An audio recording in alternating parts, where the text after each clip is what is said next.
শ্রী মায়ের উপরে প্রশ্ন। প্রথম প্রশ্ন যাচ্ছে গ্রুপ এর কাছে। কথামৃত গ্রন্থটি কে রচনা করেন? মহেন্দ্রনাথ গুপ্ত। একদম সঠিক উত্তর। হাততালি দিয়ে সবাই উৎসাহিত করুন। পেয়ে গেল 5 নম্বর। বি গ্রুপের জন্য আছে প্রশ্ন, শ্রী শ্রী ঠাকুরের সমাধি কোথায় দেওয়া হয়? কাশীপুর মহাশ্মশানে। একদম সঠিক উত্তর। এরাও পেয়ে গেল 5 নম্বর।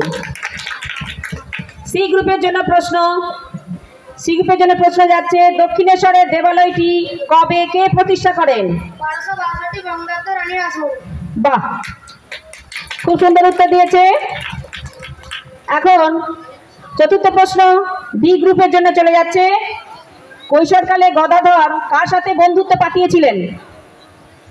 ধর্মদাস দাসীর পুত্র গয়া বিষ্ণুর সাথে।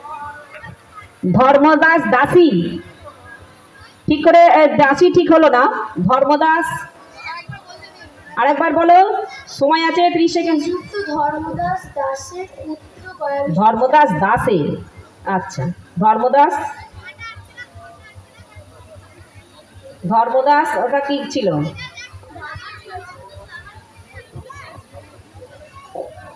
গয়া বিষ্ণুর সাথে, উত্তরটা ঠিকই আছে কিন্তু ধর্মদাস লাহা,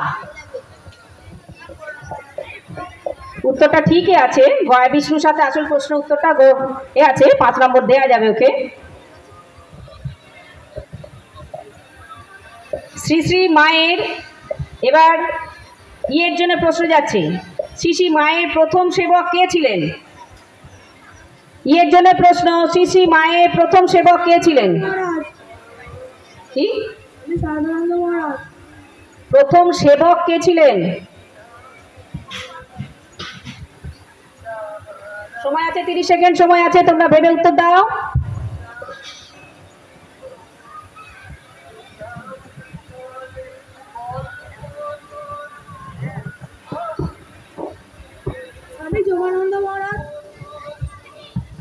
একদম সঠিক উত্তর, টাইমের মধ্যেই যাক বলে ফেলেছে স্বামী যোগানন্দ মহারাজ। এবার আবার আমরা প্রশ্ন চলে যাচ্ছি এ গ্রুপের কাছে। শ্রী শ্রী ঠাকুরের